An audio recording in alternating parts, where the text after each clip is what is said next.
the relationship with Brady and Arians, it's amazing. And Brady and the organization, it is amazing. It is exactly what they wanted. The first year is exactly what they wanted, and being positioned for year two is exactly what they wanted.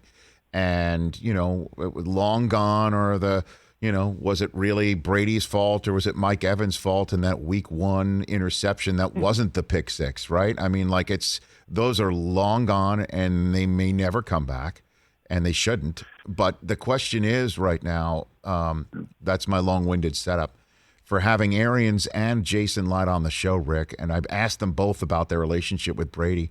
And they both were talking openly about texting him. Light was like, "Hey, I texted him about what about Gio Bernard?"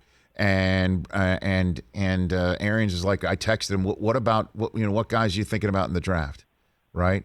And I'm wondering if those guys are, they answer the question, if they're proud to say this sort of stuff because they know it messes with everybody else's quarterback franchise relationship in the NFL. What do you think, Rick?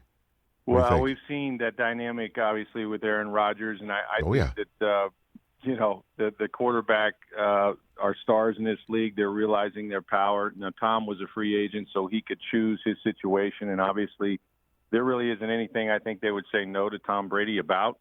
But the relationship still had to be bonded. I mean, he knew about Bruce Arians. I think he knew what to expect in talking to Peyton Manning and other guys he had coached.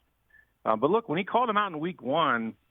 I know Tom eventually said all the right things about, I want to be coached hard. He's the coach, and, so what? I think it stung him a little bit, and I don't think that's the way he wanted to start the relationship. And, there were a lot of things with that offense that Tom needed that he didn't have to start the year, and we saw that evolve, and I think that's a credit to that relationship, which took some time to build. Byron Leftwich was doing the offense pretty much by himself in conjunction with Brady. It's his offense, but he was hands-off in terms of game planning. It took them about 11 to 12 weeks to figure out, hey, we need more commitment to running the ball. We need some play action. We need these things for Tom because you can't just drop back and, throw it down the field every play, which is what Bruce wants to do with a 43-year-old quarterback. So it's been a work in progress. I think Tom has changed everything in the organization. I've seen it from afar, but now seen it up close, Rich. Never known a player that I've covered anyway, that everybody in the organization wants to please. I mean, to the point where, it's a cliche, the cook has to cook better and they have to clean the meeting rooms better and all of that. But these guys don't want to disappoint Tom Brady. And they know he's been to the dance more than anybody else. He's won the most Super Bowls, and it's really changed the culture of the franchise. I think as much as anything, that's what the Bucs were after. They'll take the Lombardi trophies, don't get me wrong, but he brought a work ethic and a precision to this franchise that they had been lacking, and a culture that Bruce Arians was trying to instill. But winning is culture, right? It's a chicken and the egg thing. This guy has won more than any quarterback, and that's what he has now with the Bucs. It's crazy. Rick Stroud of Tampa Bay Times here on the Rich Eisen Show covers the Bucs.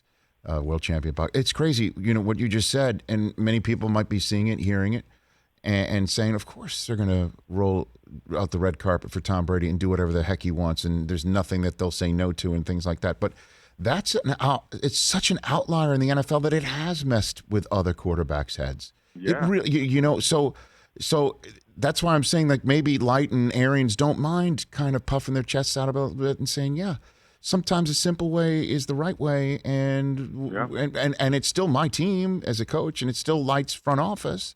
They've hit the mother load, the Bucs, in a way that other franchises won't attempt, or they're afraid to attempt, or refuse to attempt, depending on the philosophies as we're seeing in Green Bay. In a way, it's kind of crazy, Rick.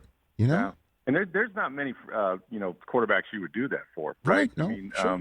Aaron Rodgers would be one you would think, Jason is I think he gets a little shaped when people say, well, Tom is the GM, and he's not, obviously. And I suppose there might be a player that he's asked about and they've said no to. I don't know. I don't know the one that would include at this point. But in as much as, I think that it is changing the culture of the position. And I think you're going to see more movement. Matthew Stafford goes to the Rams. I think that might be the biggest acquisition of the offseason, right? That might that might change the entire NFC. Who knows? But matching these players with these situations at that position can put you over the top. There's no more important position in the game. So if you have one, you might want to listen to him, especially one that has played as long as guys like Rodgers and Brady. Like I said, there's not too many of them you would do that for, but certainly they were willing to do it here. And I think Brady also, look, he benefited from a change of scenery. He squeezed all he could out of the Patriots and Bill Belichick, and we can debate forever who was more responsible. It really doesn't matter. At the end of the day, those guys won more than anywhere.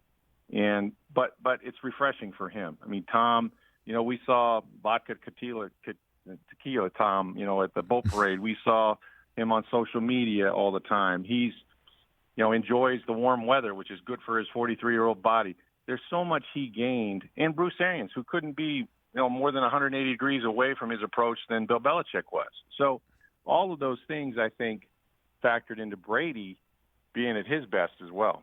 Hey, you watched all the way to the end. Thanks for that. Watch more right here.